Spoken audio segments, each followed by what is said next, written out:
Nous allons passer dans les patins à Kengo. Et Sengeli, il a réalisé que nous allons passer dans les patins à Kengo. Batemele, basepi la kanakute à dimanche, soit qui toye pour se réjouir.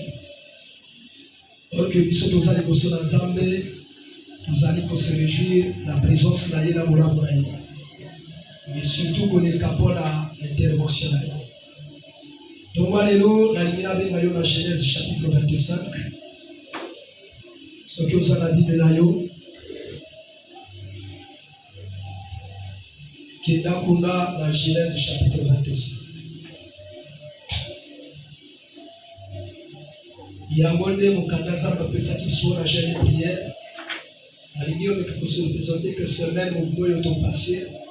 Aussi ici, à ta chapitre Mogo Anati. Yosa peut se demander comment c'est possible. Et dans la Genèse, toujours chapitre, Tétoké, la chapitre 25. Donc, au Utaki, la semaine, Mogo Tanga, Kaka chapitre Mogo. Les autres, ils sa richesse, il y a parole de Dieu. Donc, Walelo, Tozo Banda, la chapitre 25. Et les temps où nous avons évoqué Tongo à l'énorme, il s'agit de l'héritage. L'Iboula. Donc, ils sont qui ne connaissent pas Joël Azali prêt à interpréter Bissot. Nous allons on parle sur l'héritage. Seras-tu héritier? Voici le sujet. Et en Genèse chapitre 25, on part du verset 1er jusqu'au verset 6. Abraham prit encore une femme nommée Ketura. Elle lui enfanta Zimran, Jokshan, Medan, Madjon, Jikbak et Chouach. Jokshan engendra Seba et Dedan. Les fils de Dedan furent Ashrim, les Tushim et Léomim. Les fils de Madian furent Epha, Epher, Enoch, Abida et Elda. Ce sont là tous les fils de Ketura. Abraham donna tous ses biens à Isaac. Et il fit des dons aux fils de ses concubines. Et tandis qu'il vivait encore, il les envoya loin de son fils Isaac. Du côté de l'Orient, dans le pays de l'Orient. Bien-aimés, nous sommes ici en train de parler de l'héritage. Nous devons commencer par définir ce que c'est qu'un héritage.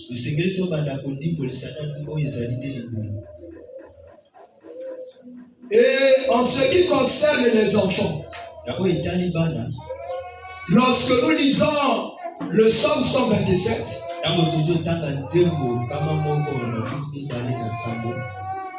dans le 3e verset, la Bible dit que les enfants sont un héritage de l'Éternel. Et ici dans Genèse chapitre 25, les versets 1 à 6, nous évoquons cette question d'héritage. Posons-nous la première question. Qu'est-ce que l'héritage? Par définition, et selon l'entendement de tous. L'héritage, ce sont l'ensemble des biens matériels et immatériels qui sont le fruit d'une autre personne et qui vous a légué. Et lorsqu'il vous lègue ces biens matériels et immatériels, le nom que vous recevez, c'est héritier. Alors, donc vous n'êtes qu'héritier que lorsque vous avez reçu le fruit d'un travail qui n'est pas le fruit de votre labeur, mais qui est le fruit du labeur d'une autre personne. Une personne qui a énormément travaillé contre les vents et les marées. Il a sué. Il a déployé tous ses efforts et il a amassé des biens que lui-même il n'a pas pu consommer totalement pendant son séjour. Ou même il n'est pas encore mort. Mais il vous désigne déjà héritier. Donc il vous les lègue. Il se dépossède de lui-même et il les met à votre disposition. Et vous devenez propriétaire de quelque chose que vous n'avez pas combattu pour en avoir. De quelque chose que vous ne vous êtes pas exercé pour en avoir. C'est ça ce qu'on appelle l'héritage. La Bible dit que nous sommes co-héritiers avec Christ. Alors dis avec moi, je suis co-héritier avec Christ. Je suis co-héritier avec Christ. La Bible dit que nous sommes co-héritiers avec Christ. Je veux que tu comprennes cela. Lorsque la Bible dit que nous sommes co-héritiers, ça veut dire quoi? Que nous partageons l'héritage avec Christ. Christ reçoit le même héritage que nous recevons. Et vous comprenez? Je veux que tu comprennes maintenant ta position. Il faut que tu te positionnes maintenant. Peut-être qu'il y a des jours passés, tu étais en train de te sous-estimer. Parfois, tu ne te donnais pas la valeur que tu as. Maintenant, ce matin, par la révélation de la parole, la Bible te révèle que tu es co-héritier avec Christ. C'est que vous partagez la grâce de Dieu avec Christ. Christ étant ton frère. Toi, tu es sa soeur. Toi, tu es son frère. Vous partagez le même héritage qui vous vient d'un Père commun qui est Dieu. Maintenant, il faut que tu te poses la question. Est-ce que tu es l'héritier? Parce que la Bible parle de manière générale. Maintenant, il faut que tu comprennes si oui ou non tu es héritier. Maintenant, pour comprendre, nous savons que la Bible paraît écrite en image. Et ici, dans Genèse, il y a une image qui révèle cette réalité. La réalité d'être co-héritier. Parce qu'il y a quelqu'un qui s'appelle Abraham. Abraham représente Dieu. Lorsqu'on parle d'Abraham, c'est le type de Dieu. Abraham, c'est un type de Dieu. Maintenant, vous allez regarder. Parce qu'il est question de voir par rapport à ta position, est-ce que tu es héritier?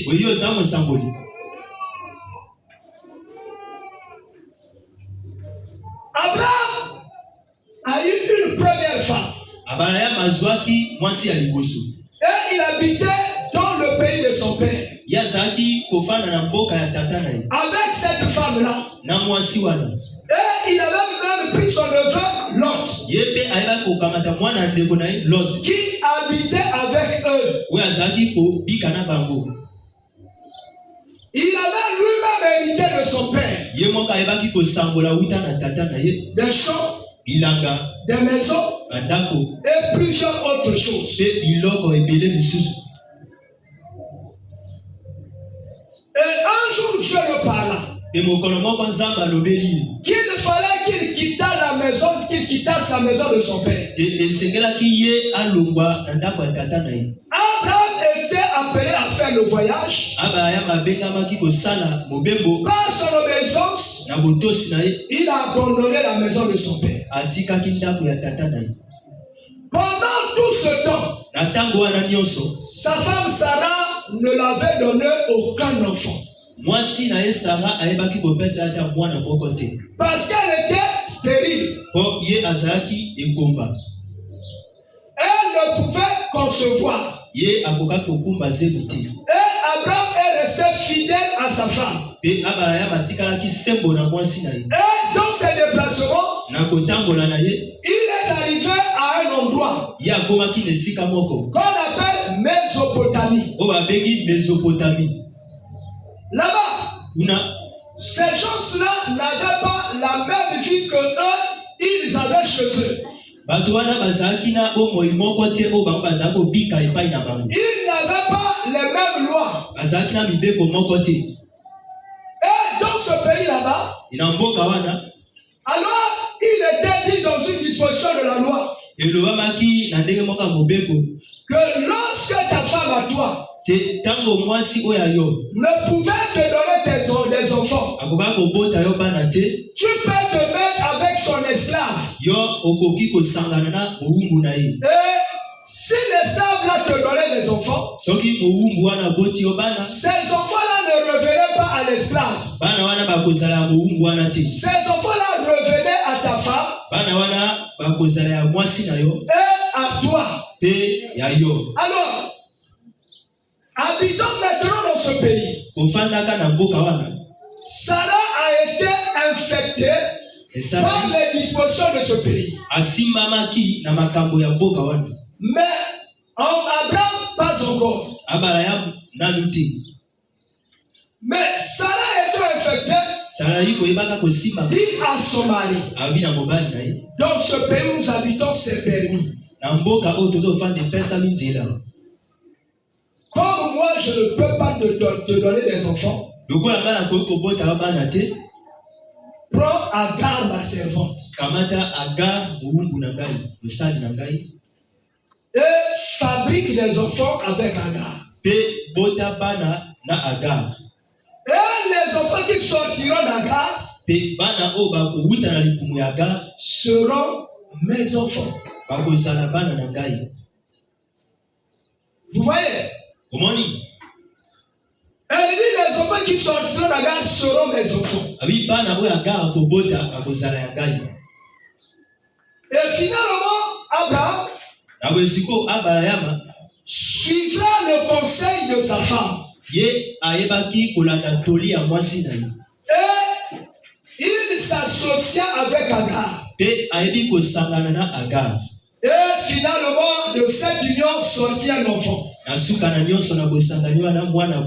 Que vous connaissez tous le nom. Ismaël. C'est de cet enfant que descendent les musulmans. C'est l'ancêtre des musulmans, Ismaël.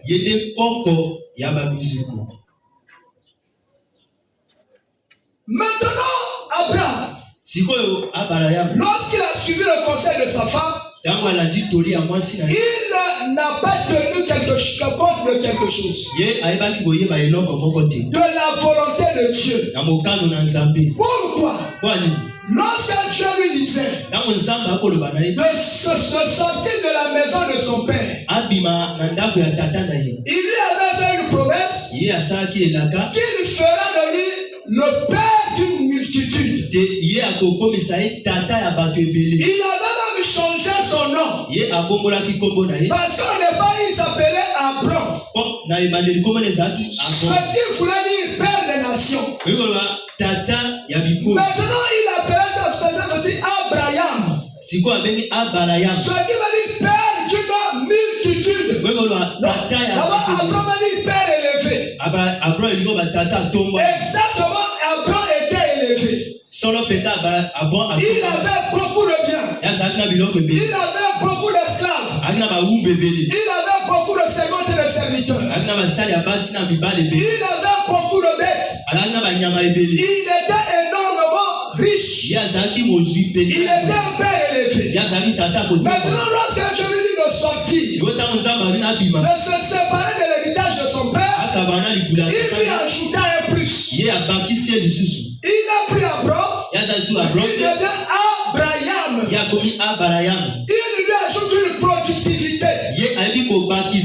Une multiplication au-dessus de la multiplication qu'il avait avant. Alléluia. Amen. Est-ce que quelqu'un comprend? Est-ce que quelqu'un fait la marche avec Dieu? Donc il lui ajoute une productivité. Une multiplication. Il est parti de père élevé. Il est devenu le père d'une multitude.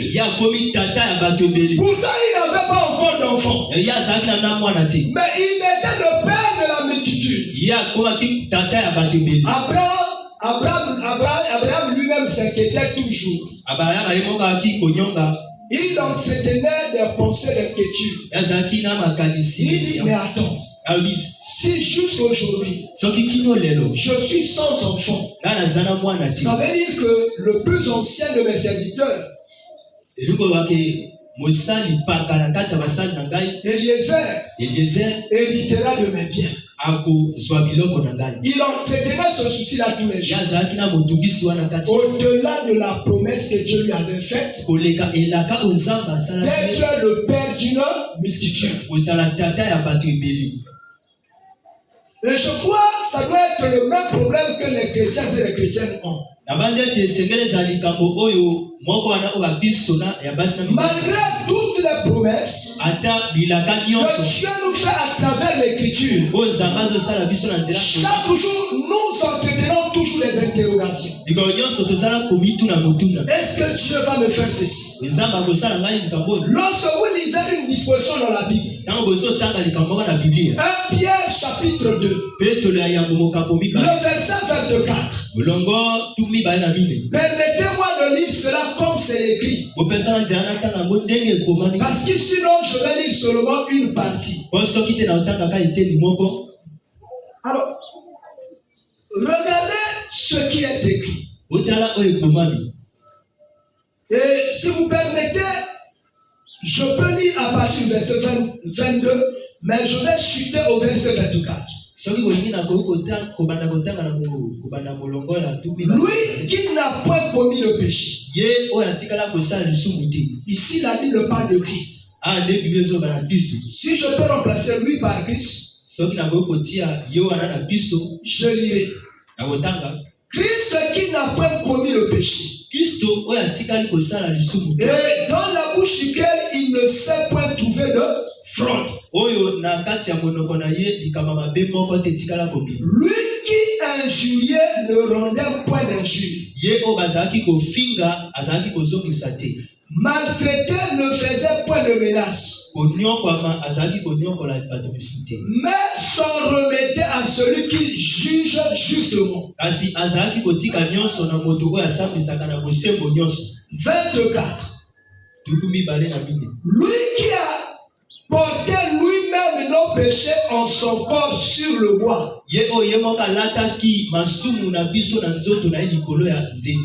Afin que mort au péché, nous vivions pour la justice. Lui, par les maîtrises duquel vous avez été guéris. Si je vous dis qu'un chrétien dans le nouveau ne pêche plus, ça va être un scandale. Un chrétien baptisé du Saint-Esprit ne pêche plus. Mais pendant sa marche, il connaît des moments de faiblesse. Vous savez, ce langage-là peut vous déranger. Ça peut déranger plus d'une personne qui m'entend même au loin. Je veux que tu dises avec moi, je ne fais plus le péché. Dis avec moi, je ne fais plus le péché. Il y a des soeurs qui le disent avec beaucoup d'hésitation. Est-ce que vous savez qu'un chrétien de renouveau n'est plus un pécheur? Un pécheur, c'est quelque chose, c'est l'identité. C'est quelqu'un qui vit constamment et perpétuellement dans le péché. C'est celui-là qu'on appelle un pécheur. Refuse que les gens te disent que tu es pécheur ou pécheresse. Non, tu ne l'es plus. Sur la croix, la Bible le dit ici, dans 1 Pierre chapitre 2, qu'il avait déjà porté nos péchés. Tu n'es plus un pécheur. Que plus jamais aucune personne ne te condamne. Que personne ne vienne t'accepter quelque chose que tu n'es pas.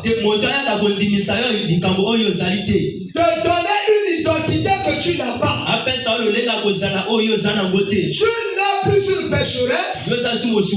Tu n'es plus un pécheur. Ce qui peut arriver, c'est que pendant ta marche, dans ce monde, en tant qu'enfant de Dieu, quelques sentiments dans ton corps peuvent se manifester et te causer des faiblesses. Tu as des faiblesses, mais tu n'as pas de péché. Alléluia. Est-ce que quelqu'un croit à cela? Amen. Que Dieu t'implique cela par rapport à ta vie.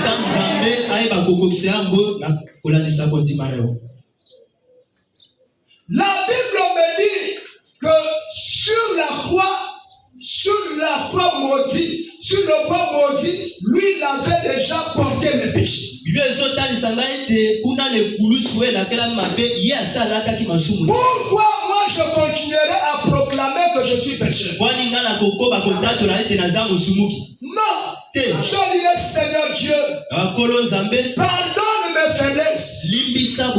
Parce que j'entretiens quelques faiblesses dans ma marche. Je n'appellerai pas cela péché. Je l'appelle faiblesse. Alléluia. Amen. Parce que Paul connaissait la même chose. Paul n'était pas un pécheur. Mais il disait, j'ai un combat dans mes membres. Qui fait de telle sorte que je n'arrive pas toujours à faire ce que je veux faire. Mais ce que je ne veux pas faire, je le fais. Qu'est-ce qui permet à Paul de comprendre qu'il y a des choses qu'il ne veut pas faire? Et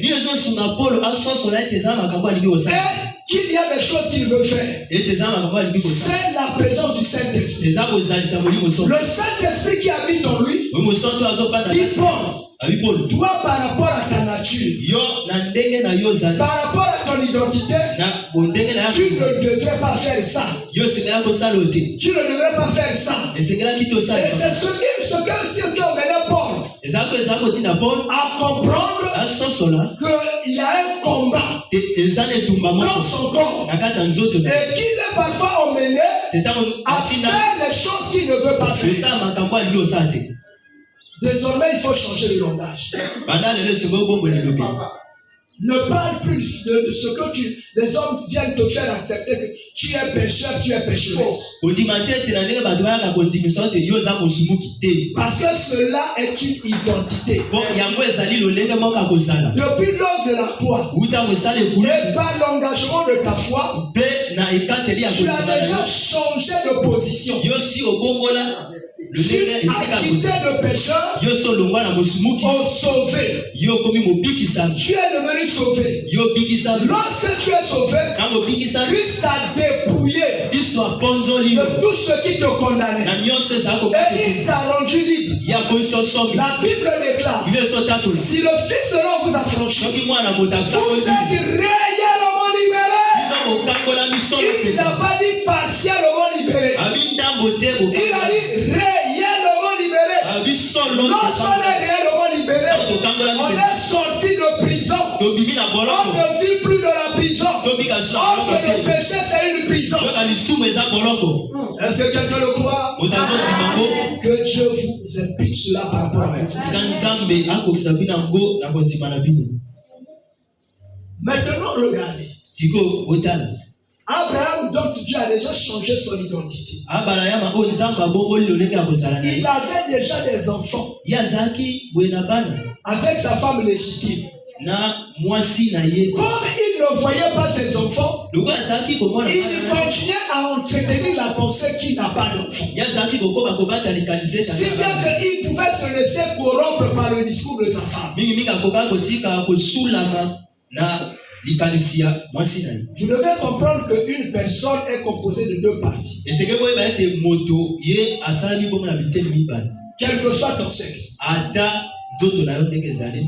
Il y a la partie masculine. Il y a la partie féminine. La partie masculine, c'est la partie qui fait votre force. Et la partie féminine, c'est la partie qui fait votre faiblesse. L'homme pourrait être l'homme. Dieu l'a d'abord fabriqué par la terre. Mais pour que jusque-là, il était un être inanimé. Pour qu'il devienne un être vivant, Dieu a pris de son propre souffle de vie. Ce qu'on appelle la parole manifestée. C'est ça le souffle de vie de Dieu. Et il a soufflé sur cet être inanimé. Et cet être a reçu la vie.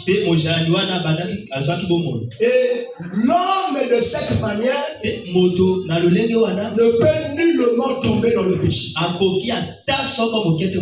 peut nullement entretenir les faiblesses.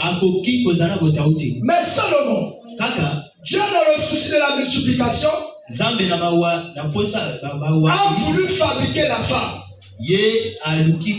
Alors il prit une partie de la chair de l'homme. Et à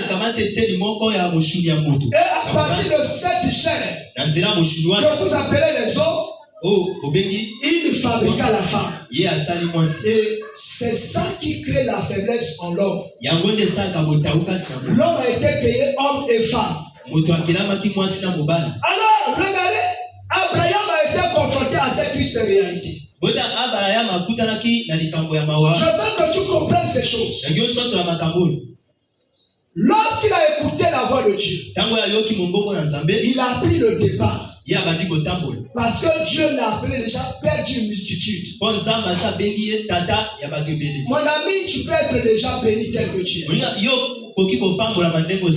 peut te donner déjà un travail tel que tu es. Dieu peut te donner déjà des enfants tels que tu es. Dieu peut t'accorder déjà des voyages tels que tu es. Le fait que tu n'as pas encore pris le bateau ou l'avion, tu dis, je n'ai pas encore voyagé. Et tu continues à prier, Dieu donne-moi le voyage. Or, le jour où tu avais prié, tu avais déjà exaucé. Il reste seulement le jour où la chose se concrétise. Mais donne patience. Qui est motivé par la chair me pousse toujours à prier pour la même chose. Alléluia. Amen. Il faut que Dieu nous ouvre les yeux pour que nous comprenions. Si Dieu nous ouvre les yeux, ça nous permet de comprendre.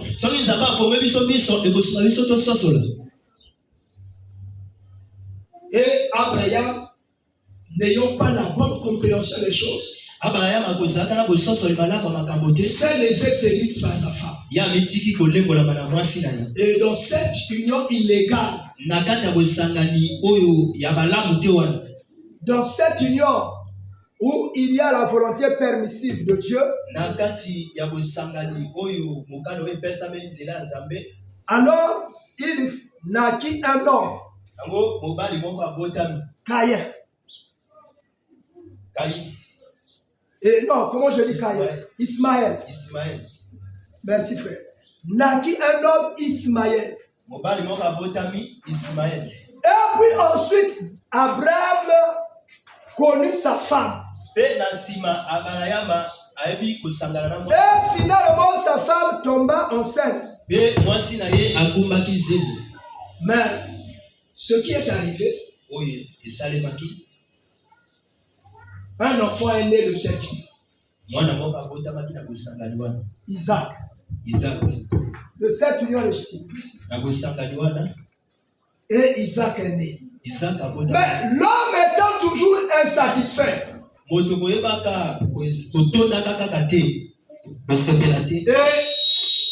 Abraham va prendre une troisième femme,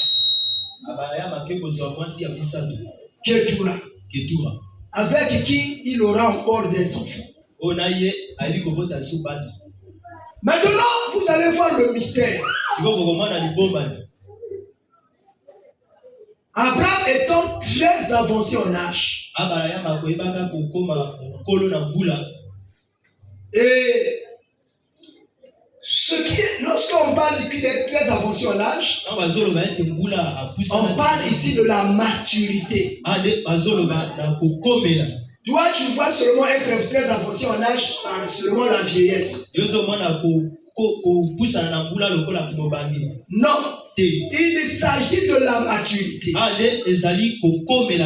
Et dans la maturité, il a la connaissance distincte des choses. Soufflez encore juste quelques minutes. Dans sa maturité, il a la connaissance distincte des choses.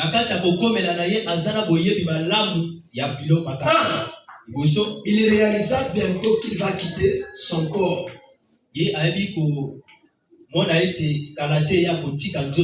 Pour rejoindre son Dieu. Il dit, je dois régler un certain nombre de choses pour qu'il n'y ait pas de confusion.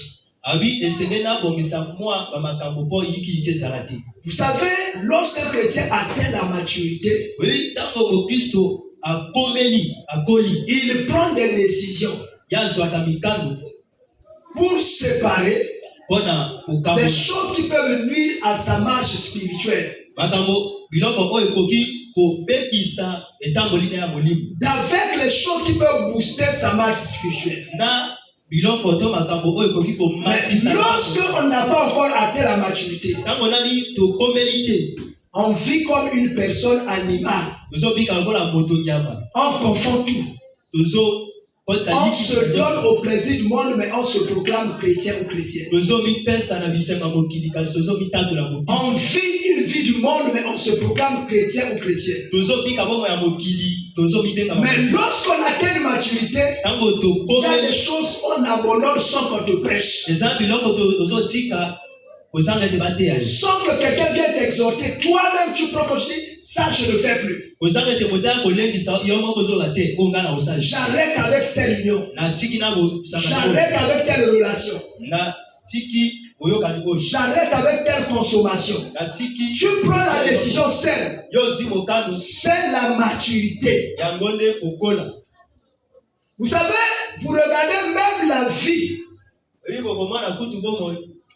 La vie de tous les jours. Vous essayez de comparer par exemple le frère Sylvain, lui il a un certain âge. Et prenez-lui avec le frère Roxon. Il y a des choses que le frère Roxon peut faire où le frère Sylvain ne peut plus faire ça. Maintenant, par son passé, il a fait les mêmes choses. Mais qu'est-ce qui leur permet qu'il y ait cette différence? Le problème, c'est qu'au fur et à mesure que tu grandis, tu comprends qu'il y a des choses qui ne servent à rien. Il y a des choses essentielles et celles qui ne sont pas essentielles. Regardez, je peux prendre ce jeune frère, le fils du frère de la sœur Valérie. Dès qu'il est jeune homme là, Si un jour quelqu'un par hasard lui donne 1 million, le frère là il a 1 million, même 10 millions, il ne pensera jamais d'aller acheter une parcelle et construire une maison. Il pensera d'abord avoir un joli téléphone, avoir des habits très jolis, avoir peut-être même une voiture comme le fois lui-même ne sait pas conduire. Et il pensera à des choses éphémères. Mais cependant, si vous prenez les 10 millions là, vous donnez à une personne comme le frère Ouaza comme ça, il dit bon, quelles sont les choses que je n'ai pas encore mis en ordre dans ma vie? Il pensera à s'acheter une parcelle, à construire une belle maison pour ses enfants et à faire que sa vie soit stabilisée. Qu'est-ce qui fait la différence des décisions? C'est la maturité et l'immaturité.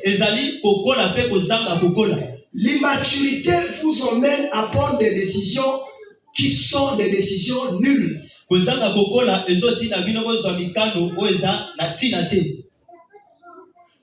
voir que Abraham,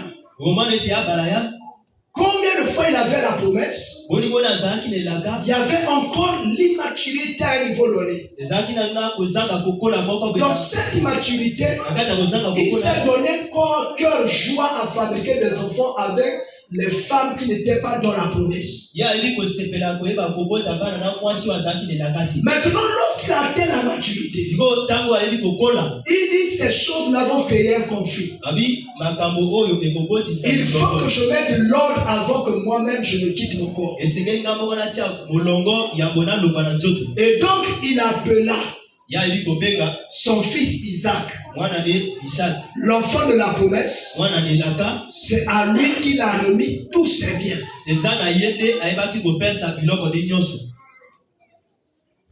C'est écrit dans la parole. Tout à l'heure j'ai lu. Vous avez entendu qu'il donna tous ses biens à son fils Isaac. Parce que Isaac est né de la volonté parfaite de Dieu. Et c'est lui l'enfant légitime. Maintenant, regardez la différence entre ce que Isaac a reçu et ce que les autres enfants nés d'autres lits ont reçu.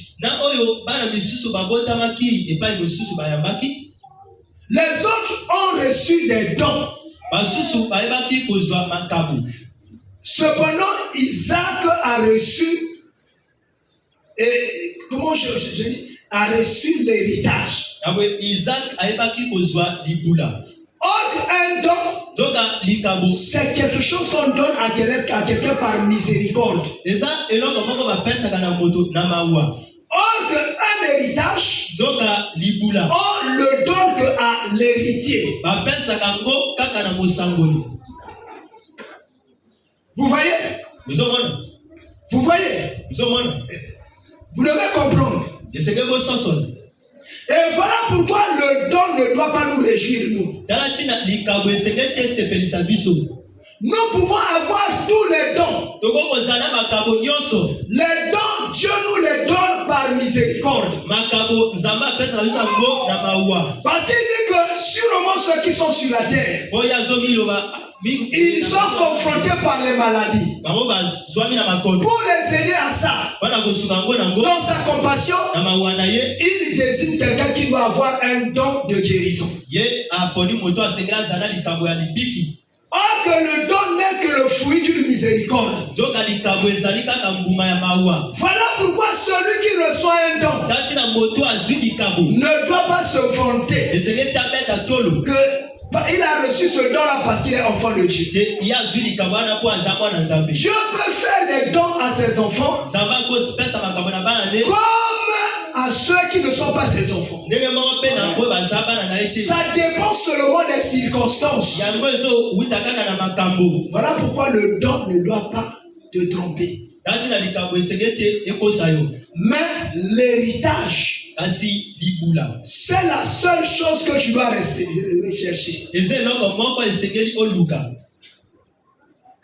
mon ami, la Bible dit quelque chose de formidable. Lorsque un héritier n'est encore qu'un enfant, il est esclave. Voyez-vous? Nombre de personnes ici, vous êtes des héritiers, des héritières. Le fait que vous soyez des enfants spirituels, vous n'êtes pas, nombreux ne sont pas encore des hommes et des femmes spirituels. Il y a une différence entre un homme et un enfant. Il y a une différence entre une fille et une femme. Une femme est distinguée par une alliance. Lorsqu'une femme est dans une alliance, on l'appelle femme. Or que l'enfant n'est pas dans l'alliance. Et vous voyez? Or que nous les héritiers, quel est l'héritage que nous devons recevoir?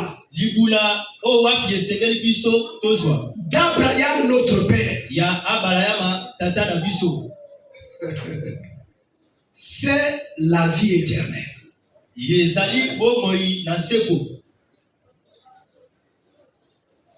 Vous voyez tous ceux qui ne sont pas encore héritiers, tous ceux qui sont esclaves, ne cherchent que les choses de la terre. Ne cherchent que ce qui doit satisfaire la chair. Mais lorsqu'on a dépassé cette étape, on ne se plaint plus pour les choses de la terre. Le frère Paul, lorsqu'il avait atteint ce niveau-là, il dit: je cours pour atteindre le but. Pendant que les autres couraient pour être guéris, pendant que les autres couraient pour être élevés, pendant que les autres couraient pour être bénis, lui ne courait plus pour ces choses. Même en prison, tout ce qu'il cherchait, c'est le but. Le but, c'est la vie éternelle. Mon ami, nous devons courir pour atteindre le but. Nous devons tout faire pour atteindre le but. Tu es héritier. Tu es héritier. Je ne doute même pas de ton salut. Je crois que Dieu t'a sauvé.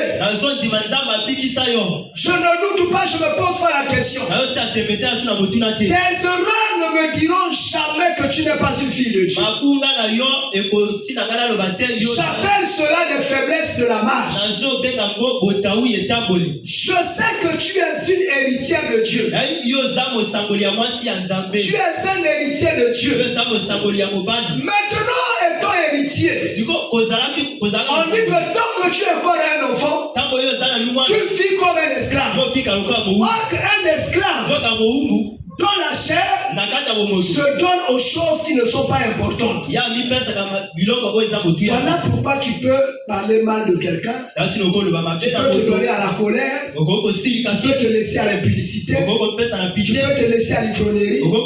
Et vous faites des choses centrales dans la vie. Et tu peux te préoccuper des choses du mariage, des enfants, de toutes ces choses du monde. Mais lorsque vous atteignez la maturité, vous vous préoccupez du royaume des cieux. Et ce matin, ce que tu vas faire, c'est de faire un exercice que toi et ton héritier,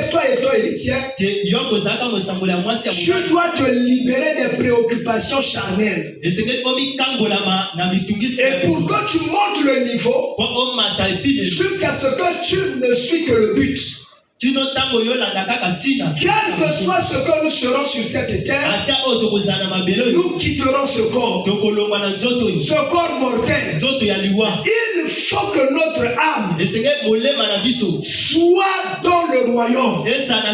Pour que nous y soyons, trois choses sont essentielles. 1. La connaissance de la volonté de Dieu. Vous devez connaître la volonté de Dieu. Parce que si vous ne connaissez pas la volonté de Dieu, vous vivez toujours dans la confusion. Vous ne saurez pas qu'est-ce qui plaît à Dieu, qu'est-ce qui ne plaît pas à Dieu. Et cela est fait en lisant pas à pas ceci. En écoutant les serviteurs dédiés de Dieu. Vous ne devez pas manquer les moments de rassemblement. Où les ambassadeurs de Christ sont en train de prêcher la parole. Mon ami, de nos jours, il y a beaucoup de confusion. Ceux qui ne sont pas ambassadeurs de Christ, ils vous disent non, vous serez ceci, je vous enverrai en Europe. Mais est-ce qu'être ici en Afrique c'est mauvais? Pourquoi vous croyez que c'est mauvais? Qu'est-ce que vous ne trouvez pas de bon ici? Dieu a tout mis ici. Les Européens viennent chercher l'or ici. Ils viennent chercher le pétrole ici. Ils viennent chercher le bois ici. Mais vous voulez quitter ici pour aller dans un pays où on vient tout chercher ici. C'est l'ignorance qui fait tout ça. Vous voyez, vous devez vous mettre sous la coupe d'un ambassadeur. Un ambassadeur désigné. L'homme qui a la cruche. Parce que l'homme qui n'a pas la cruche, il ne peut que vous vaciller. Vous allez voir que vous êtes emporté par les vents, par les désirs charnels. C'est ce qui vous envoie toujours consulter les bigoudi. Mais makambo ya vie na yo ni loba déjà sur loba yango. Yo si ko ni ko yango wa. Et pourquoi nous voulons? Parce que tu n'as que les désirs de la chair. Consultez l'écriture. Écoutez attentivement l'écriture. Et mettez l'écriture en pratique. Pour que la lumière de Dieu vous conduise. Deuxième chose. Comme ce monde ici, la Bible révèle qu'il est sous la puissance de Satan. Il y a un combat perpétuel, un combat de tous les jours. Vous devez vous exercer au combat. Pour s'exercer au combat spirituel, c'est par la prière. Vous devez être des héroïnes de prière. Vous devez être des héros de prière. Multipliez toutes les formes de prière. Prière avec jeune, prière sans jeûne. Mettez-vous seul en prière. Soyez ensemble avec les autres. Vous voyez? Vivez toujours dans une attitude de prière. Troisième chose, menez une vie de sanctification et de consécration. Ne laissez pas les impuretés venir dans votre vie.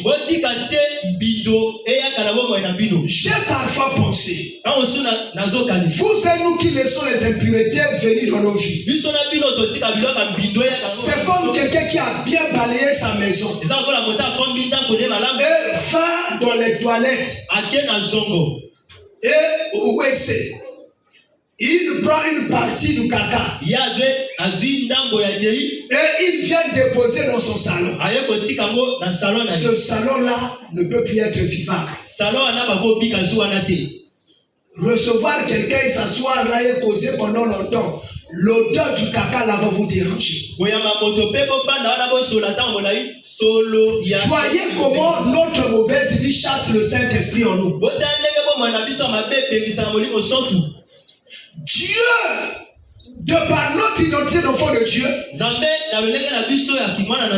donne le Saint-Esprit pour nous conduire tous les jours. Vous savez, nos échecs s'expliquent par le manque du Saint-Esprit. Lorsque Dieu a envoyé Eliezer en mission, et Abraham a envoyé Eliezer en mission, Abraham étant le type de Dieu, et Eliezer a émis une inquiétude. Si la femme refuse de venir avec moi, Abraham lui a dit, ne t'inquiète pas, toi va seulement. Dieu lui-même il fera. Vous savez, nous, à cause du manque du Saint-Esprit, par notre vie qui n'est pas sanctifiée, nous nous inquiétons de tout. Or que devant nous, Dieu envoie toujours l'ange. L'ange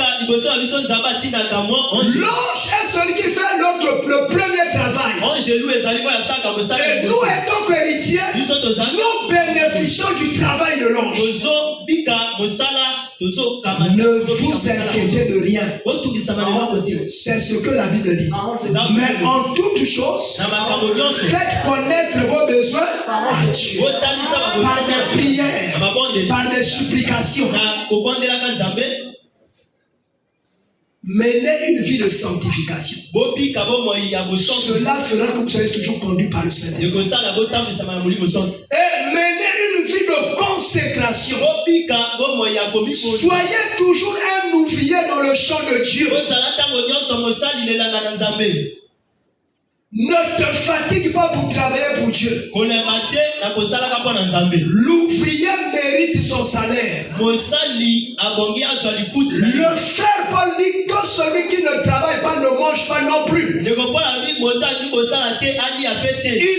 dire par là que celui qui ne travaille pas dans le champ de Dieu ne mérite pas d'être béni.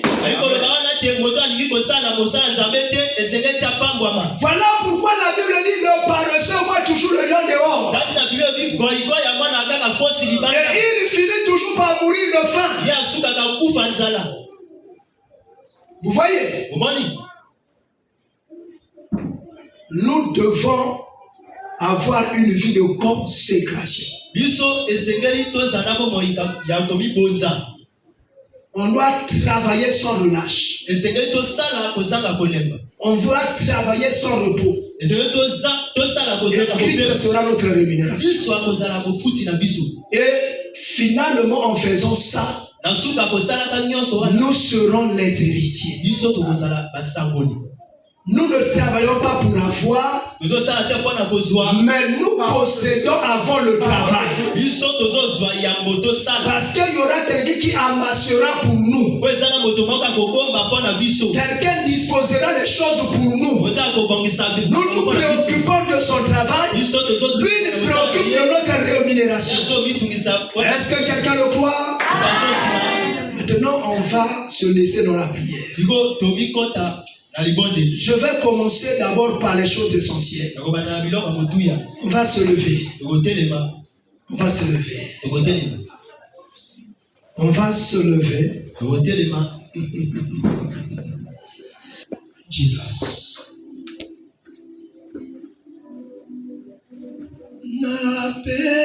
Napesi molimona ngaina nkolo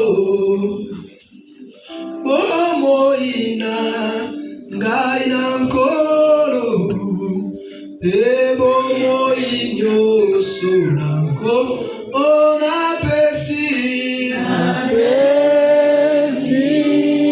oh Jésus waelena ngaina nkolo alléluia. Okay.